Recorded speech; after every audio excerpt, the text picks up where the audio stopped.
Falar agora sobre os riscos ambientais. Considera-se riscos ambientais os agentes físicos, químicos, biológicos, ergonômicos e de acidentes existentes nos ambientes de trabalho, capazes de causar danos à saúde. Riscos físicos, que são os riscos invisíveis, como ruído, vibração, temperaturas anormais, pressões anormais, radiação ionizante, iluminação e umidade. Os riscos físicos eles podem gerar danos às pessoas e doenças. Riscos químicos, névoas, neblinas, poeiras, fumos, gases, vapores. A INHO, que é a norma de higiene ocupacional, tem seus capítulos específicos para identificar cada risco desse com um tipo de equipamento e a metodologia. Exemplo do ruído, eu vou utilizar uma NHO para fazer uma avaliação de ruído ou uma avaliação de vibração. Eu vou utilizar uma NHO específica para verificar qual tipo de névoa, qual tipo de agente agressivo e também verificar na NR15 se esse limite de exposição ele é ultrapassado ou não. Eu tenho um nível de ação que normalmente é a metade do limite, que possa gerar o início de um dano ao trabalhador e fazer com que esses riscos físicos e químicos eles sejam controlados. Riscos biológicos, bactérias, fungos, protozoários, vírus, riscos ergonômicos, postura inadequada, levantamento de peso, tarefas repetitivas, risco psicossocial, risco de acidente, iluminação ruim, operar máquinas sem proteção, ferramentas descalibradas. Todos estes 5 riscos, eles fazem parte da identificação de riscos do ambiente e também do mapa de risco. Vamos ver alguns exemplos. Ruído, umidade, calor, radiação ionizante, vibração, ou ruído, iluminação ruim, calor e ruído, temperatura acima de 30 graus, o calor pode gerar desidratação como consequência, desmaio, o ruído pode gerar perda auditiva, zumbido, insônia, pressão arterial alterada, riscos químicos, a via de penetração normalmente são respiratória, inalação pelas vias aéreas, via cutânea, absorção pela pele, via digestiva e ingestão. Os químicos, como hipoclorito de sódio, água sanitária, pode gerar queimadura, desmaio, irritações cutâneas. Desengraxante também pode gerar esse tipo de problema. Riscos biológicos são riscos causados por micro-organismos, bactérias, fungos, vírus e outros. São capazes de desencadear doenças devido à contaminação e pela sua própria natureza. Vírus pode gerar hepatite, poliomielite, herpes, varíola. Bactéria, bacilo, pode gerar hanseníase, tuberculose, tétano, febre, tifoide, pneumonia. Protozoários pode gerar malária, mal de Chagas, fungos, alergias, micoses. Riscos ergonômicos, todo fator que possa interferir nas características psicofisiológicas do trabalhador, causando desconforto e afetando sua saúde. São exemplos, né? Levantamento de peso, ritmo excessivo de trabalho, monotonia, repetitividade, postura inadequada, carregamento de peso, o posto de trabalho. Quando a gente fala de isolamento, todo mundo procura melhorar a postura, né?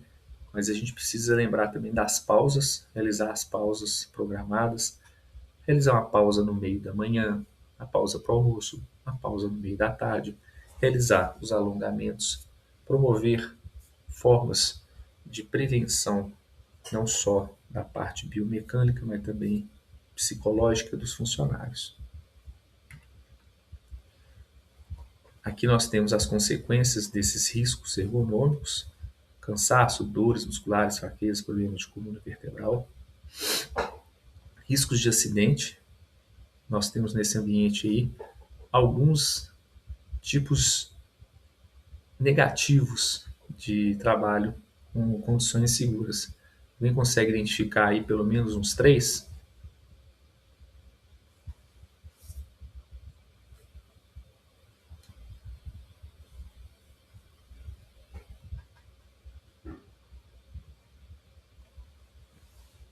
Então, do lado esquerdo aí, uma fiação do ventilador toda rompida, a pessoa trabalhando na época aí na máquina de datilografia, com ruído excessivo atrás dela, funcionário carregando uma escada com o pescoço dela, o chão com aberturas, máquina sem proteção. Então, um ambiente que tem muito a ver com 5S, né? Com um ambiente que não é saudável, que não é seguro, que possa gerar acidente. E aí podemos utilizar as cores, né? No risco químico, mecânico, ou de acidente biológico, ergonômico e físico, nas cores vermelha, azul, marrom, amarelo e verde, para identificar quais os tipos de riscos e também identificação por círculos, sendo o pequeno um risco menor e o grande um risco maior. Esse mapa de risco é sugerido colocar em todo o ambiente para que todos possam ter acesso e também fazer uma promoção da CIPA. Lembrando que o mapa de risco deve ser aprovado pela presidência da CIPA. Dando seguimento, as atribuições da organização quanto à CIPA, a CNR5 estabelece as obrigações que os estabelecimentos devem cumprir em relação ao funcionamento. Proporcionar aos membros da comissão os meios necessários para que possam desempenhar suas atribuições. Garantir tempo suficiente para a realização das tarefas definidas no plano de trabalho da comissão, aquele plano anual. Então tem que ter tempo extra para fazer aquilo. Permitir a colaboração dos trabalhadores nas ações da CIPA.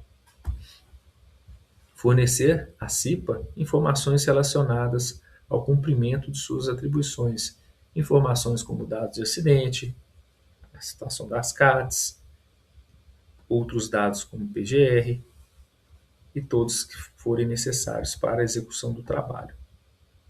Atribuições do presidente e do vice-presidente.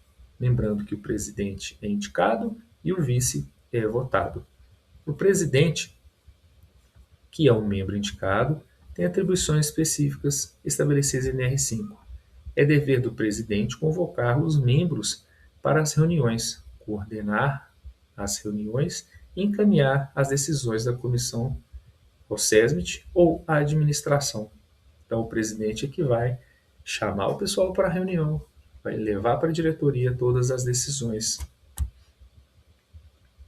A nova NR5 traz uma alteração inovadora no papel desse membro.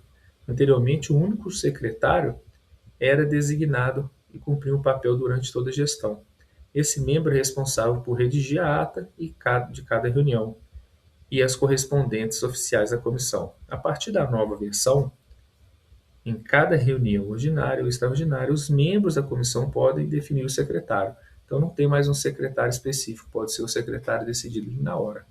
A comissão tem autonomia para definir se uma mesma pessoa vai cumprir esse papel em todas as reuniões ou não. O secretário, ele é uma pessoa muito importante, pois ele vai mexer com a burocracia, né?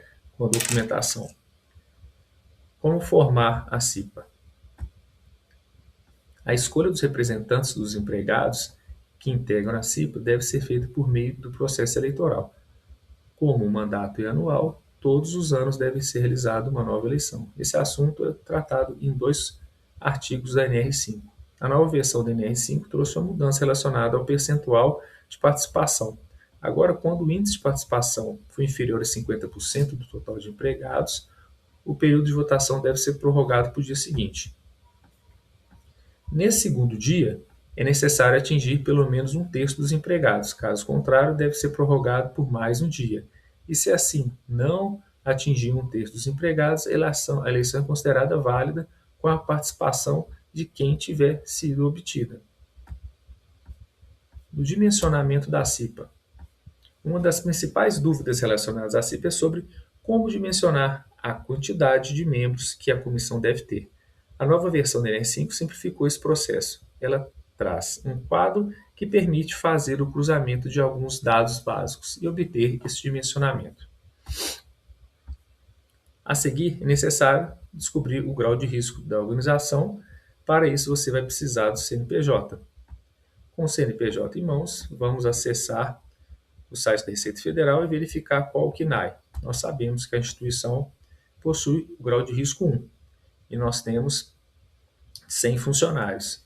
Então, se nós temos 100 funcionários, nós precisamos aqui de um membro efetivo e um membro suplente.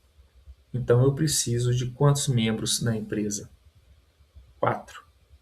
Um, 2, porque são dois indicados, esses dois são eleitos. Aí o grau de risco é 2. Eu tenho 120 funcionários. Então eu vou precisar de 2